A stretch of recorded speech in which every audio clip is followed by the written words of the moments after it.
Repetidores regenerativos y análisis de potencia en un enlace. Repetidores regenerativos. Un repetidor regenerativo reconstruye los pulsos que durante la transmisión han sido atenuados, distorsionados, a los que se les ha añadido ruido. Solo tratan los pulsos de la señal recibida, no conocen cómo es la trama, los intervalos de tiempo, es decir, que desconocen la estructura de información.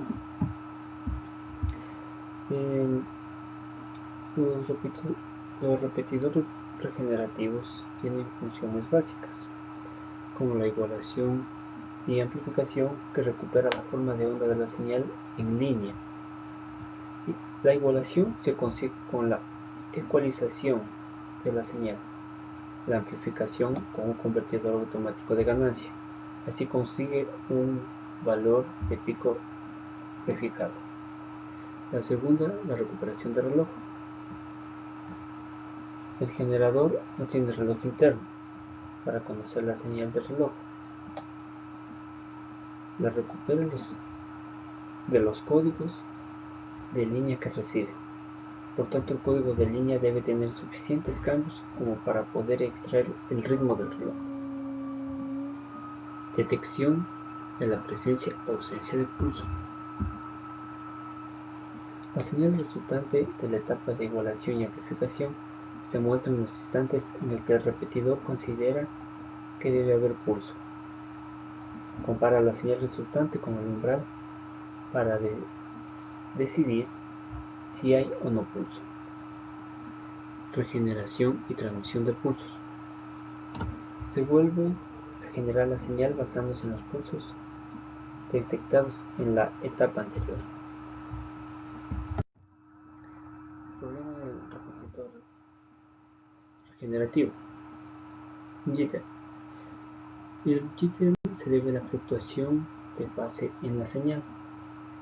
Como el reloj se ha obtenido de la señal de entrada y además se añade un retardo que puede ir variando con el propio repetidor.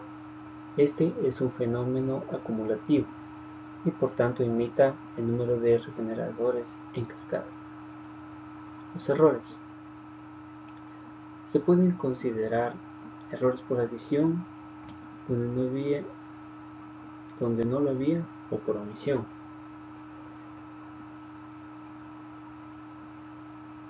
Es decir, considerar un 0 donde había un 1.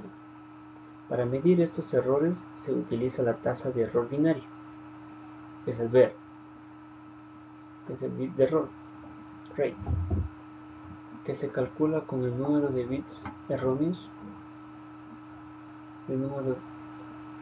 sobre el número de bits transmitidos. Según esta, ver el efecto subjetivo sobre la voz es el efecto inapreciable si es que es menor a 10 elevado a la menos 6, es un sistema correcto. El chasquido aislado es perceptible si la voz es baja. Cuando es mayor a 10 elevado a la 6 y menor a 10 a la menos 5. Es un sistema degradado. También tenemos otro sistema degradado que cuando es mayor a 10 a la quinta y menor a 10 a la menos 3. Es un chasquido aislado igual. Es molesto si la voz es baja. Y también tenemos el sistema estropeado, que es inadmisible, solo si es mayor de 10 a la menos 3. Y tenemos las aplicaciones.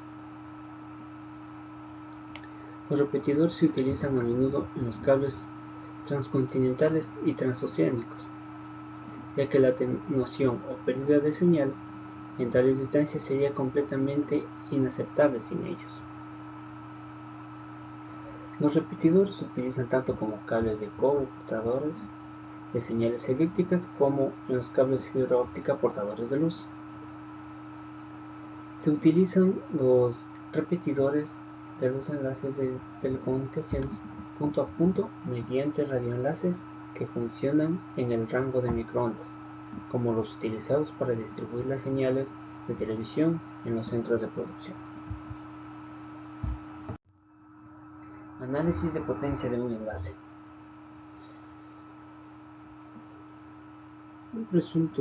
Un presupuesto de radioenlace completo es simplemente la suma de todos los aportes en decibeles de las tres principales partes. Estas tres partes son el lado de transmisión con potencia efectiva de transmisión, pérdidas en la propagación, y el lado de recepción o receptor con efectiva sensibilidad receptiva. Aquí en la imagen podemos ver lo que es el transmisor, se denota por Tx, Gt, la ganancia de transmisión, Gr, ganancia de recepción, Rx, el receptor. Tenemos las pérdidas en el espacio libre, sensibilidad del receptor y la distancia en kilómetros que se encuentra entre nuestras dos antenas. El lado de transmisor. Entre estas tenemos la potencia de transmisión. La potencia de transmisión es la potencia de salida del radio. Es el límite superior que depende de las regulaciones vigentes de cada país y depende de la frecuencia de operación, y estas pueden cambiar al variar el marco regulatorio. En general, los radios con mayor potencia de salida son los más costosos. También la potencia de transmisión del radio normalmente se encuentra en las especificaciones técnicas del vendedor. Además, hay que tener en cuenta que las especificaciones técnicas le darán valores ideales. Los valores reales pueden variar dependiendo de los factores de temperatura, tensión y el ruido. La potencia de transmisión típica de los equipos IEEE 802.11 varía de entre 15 a 16 dBm, que oscila entre los 30 y 400 milivatios. Como podemos ver aquí en esta tabla, tenemos el protocolo IEEE 802.11b con una potencia pico en 18 dBm y una potencia de 65 milivatios. Pero en el protocolo IEEE 802.11a tenemos una potencia pico de 20 dBm, lo que es igual a 100 milivatios. El ejemplo pico de potencia de transmisión es una tarjeta inalámbrica IEEE típica. Pérdidas en el cable. Las pérdidas en la señal de radio se pueden producir en los cables que conectan el transmisor y el receptor a las antenas. Las pérdidas dependen del tipo de cable y la frecuencia de operación, y normalmente se miden en dBm o dBpies. En un ejemplo de la pérdida de cable se considera usando un cable RG58 que tiene una pérdida de 1 dBm para conectar un transmisor con una antena. Usando 3 metros de cable RG58 es suficiente para perder el 50% de potencia, a lo que podemos decir que son 3 dB. Las pérdidas en los conectores. Estime por lo menos 0,25 dB de pérdida para cada conector en su cableado, en el mejor de los casos.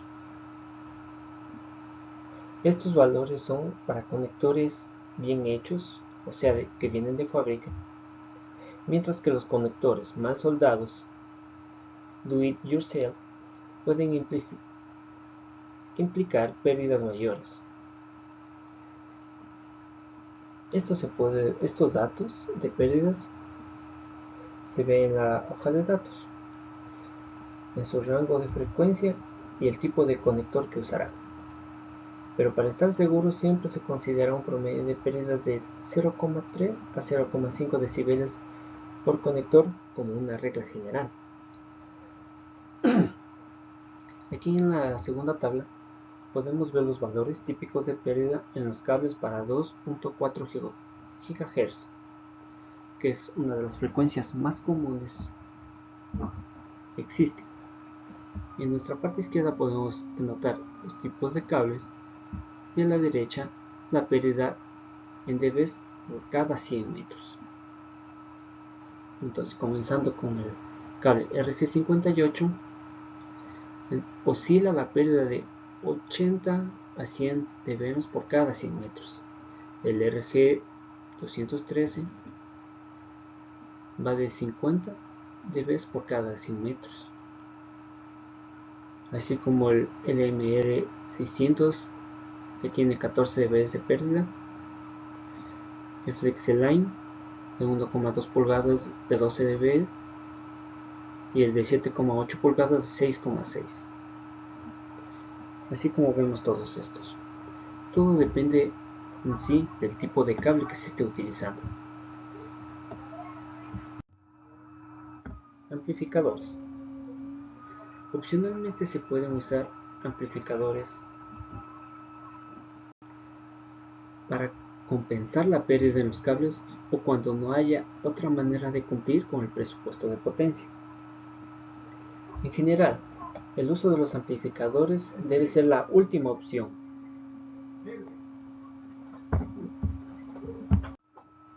Amplificadores. Opcionalmente, se pueden usar amplificadores para compensar la pérdida en los cables o cuando no haya otra manera de cumplir con el presupuesto de potencia. En general, el uso de amplificadores debe ser la última opción. Una escogencia inteligente de las antenas y una alta sensibilidad del receptor son mejores que la fuerza bruta de un amplificador. Ganancias de antena. La ganancia de una antena típica varía entre 2 dBi, o sea, de una antena integrada simple, y 8 dBi de una omnidireccional estándar.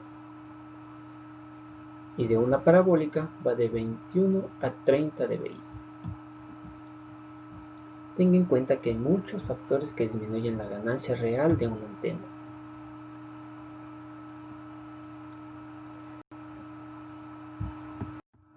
Pérdidas de propagación. Las pérdidas pueden ocurrir por muchas razones, principalmente relacionadas con una incorrecta instalación o por pérdidas de inclinación en la polarización, objetos metálicos adyacentes. Esto solo significa que se puede esperar una ganancia completa de antena si está instalada de la forma óptima. Pérdidas en el espacio libre. La mayor parte de la potencia de la señal de radio se perderá en el aire, aun si es en el vacío. Una onda de radio pierde energía que se irradia en direcciones diferentes a la que puede capturar la antena receptora. La pérdida en el espacio libre es proporcional al cuadrado de la distancia y también proporcional al cuadrado de la frecuencia. Aplicando decibeles tenemos la primera ecuación, que es igual a 20 logaritmos de la distancia más 20 logaritmos de la frecuencia más k, que k es una constante que depende de las unidades de frecuencia y la distancia. Claro que sí es en metros. Ahora, la segunda, que es menos 187,5, es cuando la frecuencia en hercios y el enlace es para una de las antenas isotrópicas. Aquí en nuestra primera imagen, en nuestra imagen de la izquierda, vemos que es las pérdidas en dB en función de la distancia en metros. En X vemos los metros de distancia y en Y son los decibeles. Mientras mayor sea la distancia, tenemos una mayor pérdida. Pero como podemos darnos cuenta, las pérdidas son mayores en los primeros 1500 metros a 1,5 kilómetros.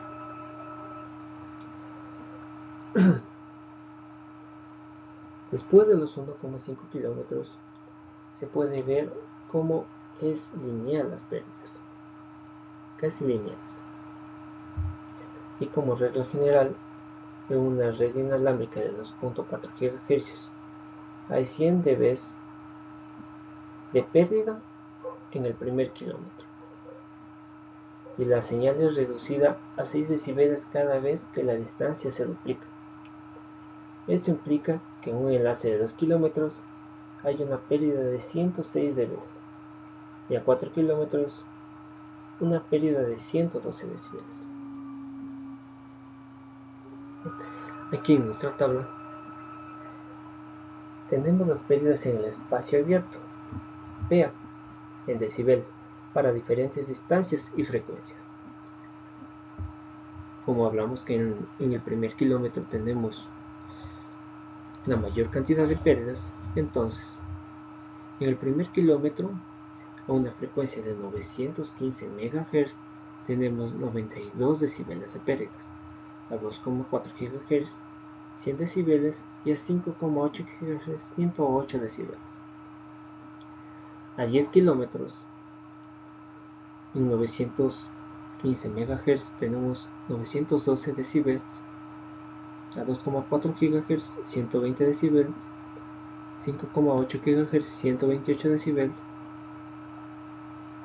y a una distancia de 100 kilómetros en 915 MHz tenemos 132 decibeles de pérdida.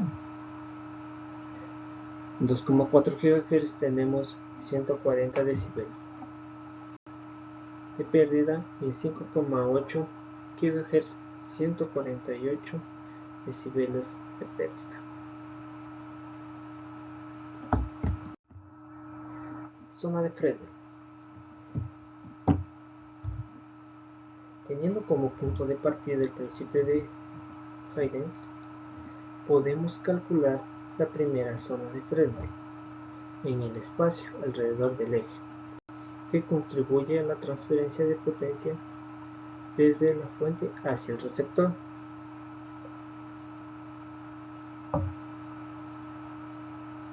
Lo ideal es que la primera zona de Fresnel no esté obstaculizada, no esté obstruida,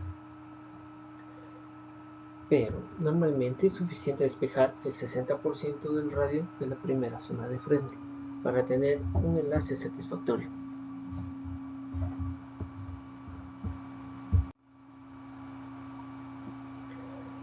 Para grandes distancias hay que tomar en cuenta también la curvatura terrestre, que introduce una altura adicional que deberán despejar las antenas. En la siguiente fórmula, como vemos, la primera fórmula que calcula la primera zona de Fresnel. R es igual a 17,32 por la raíz cuadrada de la distancia 1 del obstáculo al transmisor.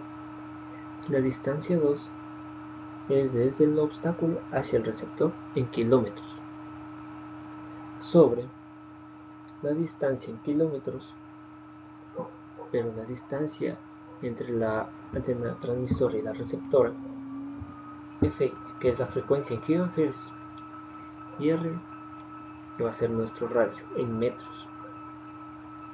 Y ahora, en nuestra segunda ecuación, va a ser en el caso de que si el obstáculo está equidistante, o sea, va a ser a la mitad, se va a encontrar en la mitad de nuestras dos antenas. Aquí en nuestra tabla vemos cómo es el radio en metros para la primera zona de Fresnel.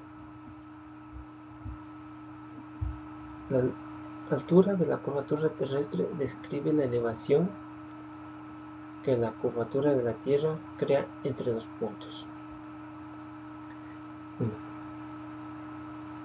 Aquí veamos la altura de la curvatura terrestre que va a tener dependiendo de la distancia. A 1 kilómetro de distancia de entre nuestras antenas va a ser 0.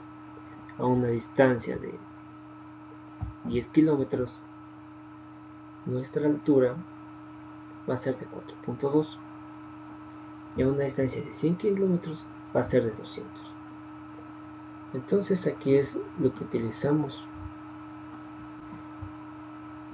el radio curvatura de la Tierra para sacar el radio. El lado receptor. Los cálculos son casi idénticos que los del lado transmisor. Empecemos por la ganancia de la antena desde el receptor. Amplificadores del receptor. Desde el receptor.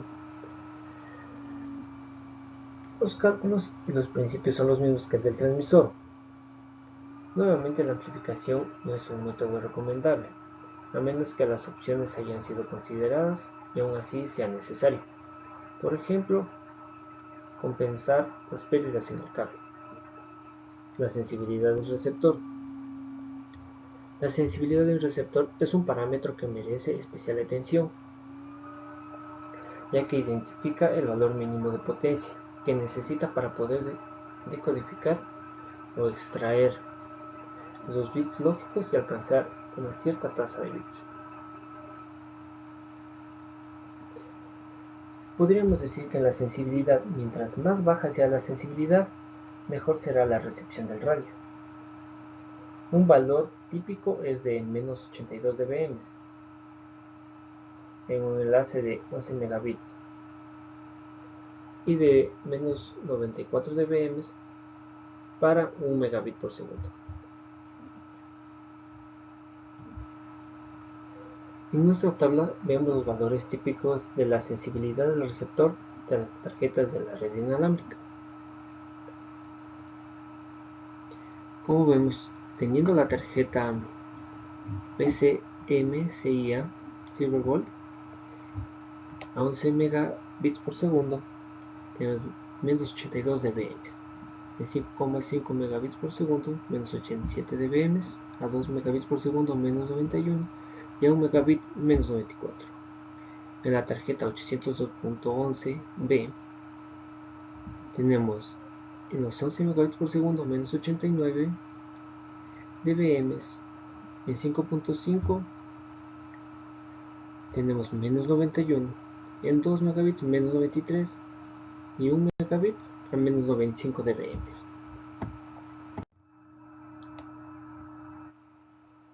Margen y relación de señal a ruido. La relación entre el ruido y la señal se mide por la tasa de señal a ruido. Es un requerimiento típico de la relación señal-ruido, que es de 16 dB para una conexión de 11 megabits por segundo y 4 dB para una velocidad más baja de 1 megabit por segundo.